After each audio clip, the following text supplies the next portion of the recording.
नमस्कार story with Amresh को आपन को स्वागत।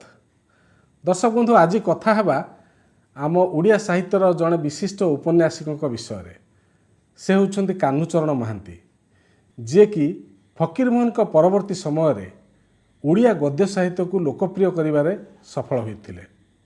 ए संपर्क में तांकर अवदान बहुत आउ कान्हूचरण महांतींकर जहाँ किछि लेखा अछि तांकर जहाँ किछि कृति अछि साहित्य कृति अछि ताको ओडिया साहित्य रे गोटे अध्याय बोली कहले अत्युक्ति हेब नाही।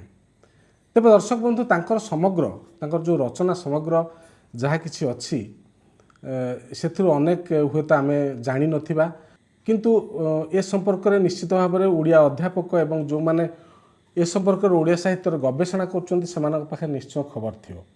तेबे आज मोर जो पाठक जो माने दर्शक जो माने जानि नाहंती जानि नथिबे कान्हूचरण महांतीकर समग्र कौन लेखालेखी करथिले से संपर्क में आज गोटे छोटिया वीडियो करबा आरंभ करुछि। दर्शक बंधु 1906 मसीहा अगस्ट 11 तारिख रे कान्हूचरण महांतीकर जन्म होइतिला। तांकर लेखालेखी से खूब कम दिन आरंभ करथिले एवं लेखालेखी प्रति से अत्यधिक भाव में माने तांकर आग्रह रहिथिला। सेथिपाई खूब कम बयसरु से लेखालेखी आरंभ करथिले। कहियो गले 1923 मसीह सी तांकर प्रथम उपन्यास लिखिथिले जेतेबेले कि तांकु मात्र 17 कि 18 वर्ष होइथिला। दर्शक बंधु कान्हूचरण महांती तांको जीवन काल मध्य समुदाय 55टी उपन्यास लिखिथिले एवं जो थ्रु 3टी उपन्यासर कोनोसी पांडुलिपिर कोनोसी पता नाही बा हजि जाइछि। तेणु से प्रथम उपन्यास जोटा उत्सव व्यसन जोटा कि 1923-24 मसीह से लिखिथिले ताहार पांडुलिपि मिलुनाही। सेपरि द्वितीयटी होछि जहार जो उपन्यासर पांडुलिपिर पत्ता मिलुनाही सेथिरु गोटे हला अरुणा जाकु से 1928-29 मसीह लिखिथिले। सेपरि आउ गोटे उपन्यास तांकर पांडुलिपि मिलुनाही सेठी होछि परिचय जाकु से 1936-37 मसीह लिखिथिले। तेणु ता बाद आउ जो 52टी उपन्यास तांकर थिला कि अछि सेगुड़िक सब प्रकाशित होइछि एवं ताहा पाठक मानक पाखरे रहिछि। दर्शक बंधु कान्हूचरण महांती लेखालेखी रे खूब जिदखोर थिले, खूब निष्ठावान थिले। सेथिपाई से जीवन काल भितर 55टी उपन्यास लिखिबारे सफल होइछन्ति। ता सहित से किछि गप एवं किछि कविता मध्ये लिखिछन्ति जा संपर्क रे मु परे कहबी। तेबे लेखालेखीर गोटे बड़ दिग थिला जे आमे माने जेतबेले आजिकाली आम समय पिला माने जो लिखुछन्ति कि आमे जो माने लिखुछु आम मानकर धैर्य खूब कम। लेखालेखी प्रति आम मानकर आग्रह थिले मध्य जो निष्ठा रहिबा कथा जो धैर्य रहिबा कथा सेटा बोधे आम पाखरे सेटा कम अछि। किंतु आपण आश्चर्य हेबे जे कान्हूचरण महांती जो दिन गोटे उपन्यास तांकर सरुथुला सेई दिन ही से ता परवर्ती उपन्यास लेखा आरंभ करथिले। सेथिपाई देखिबे तांकर गोटे गोटे वर्ष रे दीटा उपन्यास बेले बेले हो जाउथला। प्रति वर्ष गोटे उपन्यास होउथला, बेले बेले दीटा उपन्यास हो जाउथला किंबा 1.5टा, अर्थात गोटे उपन्यास सरी आउ बाकी परवर्ती उपन्यास किछि बाट से लिखि दउथिले। ये गोटे जिदखोर मनोवृत्ति थिला। प्रकृत कान्हूचरण महांतीकर लिखिबार जो उपायटा थिला केमिति थिला कोन थिला ता पछर गोटे कहानी अछि। ता परवर्ती गोटे वीडियो रे मु निश्चय कहबी नहले एटा बड़ हो जिवो। बाकी रहिला तांकर जो 55टी उपन्यास बाद कान्हूचरण महांतीकर 3टी गल्प संकलन एवं गोटे कविता संकलन मध्य अछि।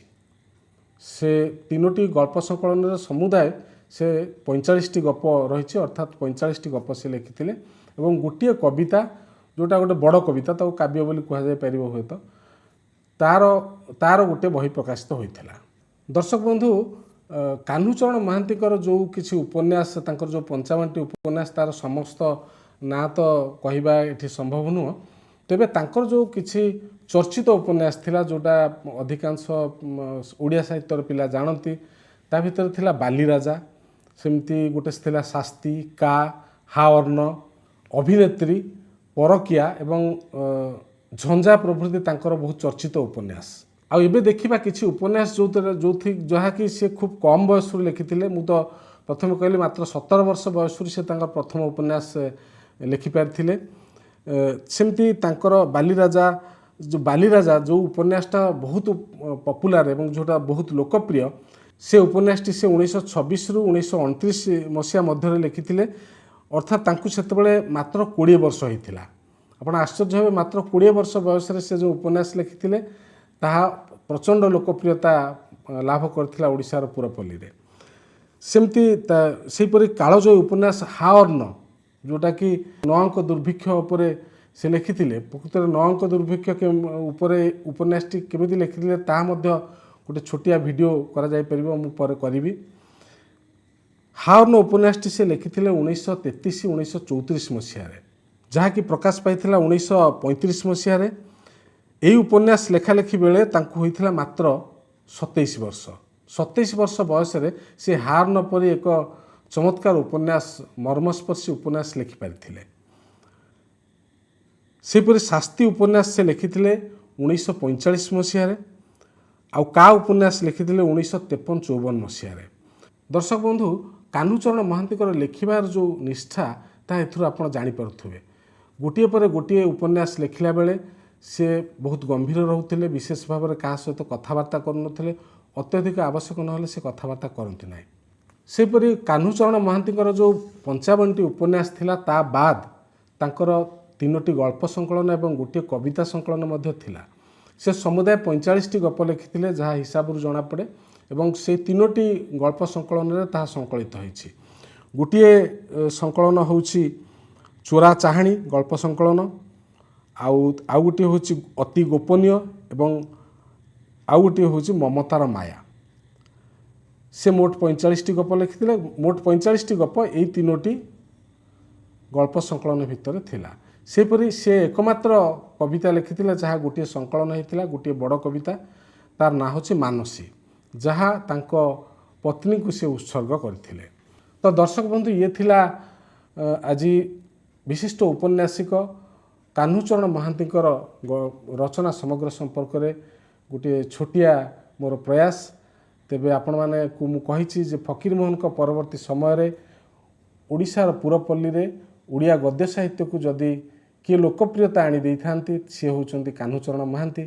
ଆଉ କାହ୍ନୁଚରଣଙ୍କର ଲେଖିବାର ଯେଉଁ ନିଷ୍ଠା ତା ବିଷୟରେ ମୁଁ ନିଶ୍ଚିତ ଭାବରେ ଏଇଠୁ କହିବି ଯେ ଆଉ ଗୋଟେ ମୁଁ ଭିଡ଼ିଓ କରିବି, ଯେଉଁଥିରେ କି ଆମ ସମୟର ଯେଉଁମାନେ ଲେଖାଲେଖି କରୁଛନ୍ତି ସେମାନେ ନିଶ୍ଚୟ ସେଥିରୁ ପ୍ରେରଣା ପାଇବେ, ତାଙ୍କ ଲେଖିବାର ଉପାୟ କ'ଣ ଥିଲା, କେମିତି ସେ ଏତେ ସଫଳ ହୋଇଥିଲେ ଏବଂ ଲେଖିଥିଲେ। ତ ଆଜିର ଭିଡ଼ିଓ ଏଇଠି ଶେଷ କରୁଛି। ଆପଣମାନେ ନିଶ୍ଚିତ ଭାବରେ ଷ୍ଟୋରି ୱିଥ୍ ଅମରେଶକୁ, ଆମର ଏଇ ଭିଡ଼ିଓଟିକୁ ଆପଣମାନେ ପସନ୍ଦ କରିବେ, ଏବଂ ଯଦି ପସନ୍ଦ ହୁଏ ତାକୁ ଲାଇକ୍ କରିବେ, ସେୟାର କରିବେ, ଆମକୁ ସବସ୍କ୍ରାଇବ୍ କରିବେ।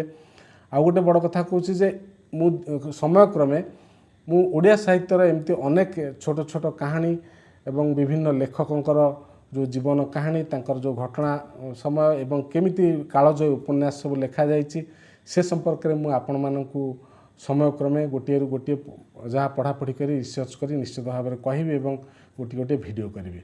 ତେଣୁ ଆପଣଙ୍କୁ ପୁଣି ଥରେ ଅନୁରୋଧ ରହିଲା, ଯଦି ଆପଣଙ୍କର ମୋର ଏଇ ପ୍ରୟାସକୁ ପସନ୍ଦ କରୁଛନ୍ତି ତାହେଲେ ମୋର ଚ୍ୟାନେଲକୁ ସବସ୍କ୍ରାଇବ୍ କରନ୍ତୁ ଷ୍ଟୋରି ୱିଥ୍ ଅମରେଶକୁ, ଆଉ ସେୟାର କରିବେ, ଆଉ ଲାଇକ୍ କରିବେ, ଏବଂ ଆପଣଙ୍କ ନିଜର ମତାମତ ନିଶ୍ଚୟ ଦେବେ।